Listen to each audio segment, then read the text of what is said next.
Salam sejahtera bagi kita semua.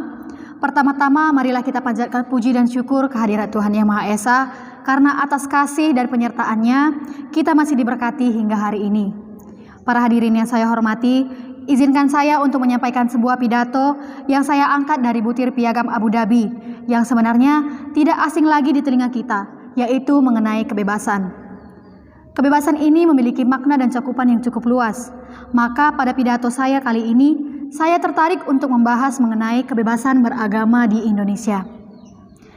Sebenarnya apa arti dari kebebasan yang selama ini kita dengar? Secara umum, kebebasan ini sendiri dapat kita artikan sebagai suatu bentuk kemerdekaan seseorang tanpa adanya tekanan dari pihak manapun yang dapat menghalangi seseorang untuk melakukan suatu perbuatan.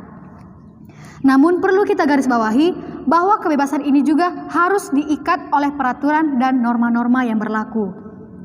Selaras dengan isi Piagam Abu Dhabi pada butir kedua, yang mengatakan bahwa kebebasan adalah hak dari setiap orang untuk menikmati kebebasan berkeyakinan, berpikir, berekspresi, dan bertindak. Pada butir piagam ini juga ditegaskan bahwa orang yang dipaksa untuk mengikuti agama atau budaya tertentu harus kita tolak. Demikian juga pemaksaan cara hidup budaya yang tidak diterima oleh orang lain. Sadar akan hal itu, sebenarnya para pendiri bangsa kita sudah memikirkan bahwa harus adanya payung hukum yang melindungi semua penganut agama yang ada di Indonesia. Hal ini bahkan tercantum dalam butir Pancasila dan Undang-Undang Dasar tahun 1945 yang dengan jelas menegaskan akan adanya jaminan kebebasan beragama. Dan dapat kita lihat pada pasal 28E ayat 1. Serta peran negara juga diperlukan untuk menjamin kemerdekaan tiap-tiap penduduknya untuk memeluk agama yang mereka anut. Pasal ini dapat kita lihat pada pasal 29 ayat 2. Namun dampak dari keanekaragaman agama ini tidak dapat kita hindari.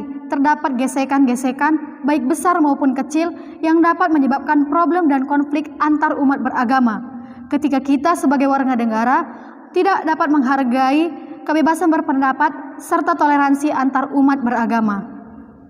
Sayangnya, ketegasan serupa sepertinya absen dalam banyak peristiwa bernuansa sama.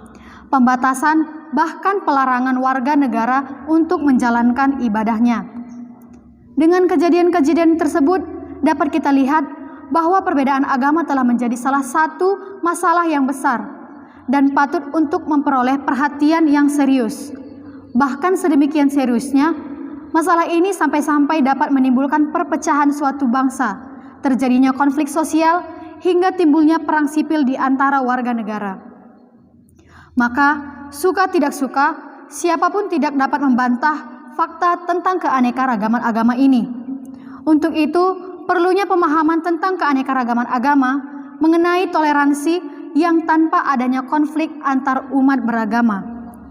Walaupun kita berbeda-beda, namun tidak lantas kita membenci, namun harus saling menyayangi serta menghormati antar umat beragama. Jadi, suatu sikap yang wajar dan logis apabila setiap pemeluk agama mempercayai dan meyakini kebenaran agama yang mereka anut, dan menjadi salah ketika kita menggunakan pandangan agama kita untuk menghakimi agama orang lain.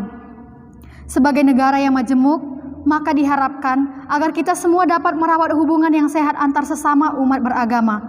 Dengan demikian, bangsa kita, bangsa Indonesia, sebagai negara yang majemuk, akan menjadi negara percontohan dalam merawat kerukunan antar umat beragama.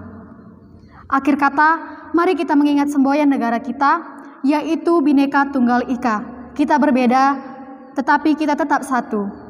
Demikianlah pidato yang dapat saya sampaikan. Saya meminta maaf jika dalam pidato saya ada kata yang kurang berkenan. Sekian dan terima kasih. Tuhan memberkati kita semua.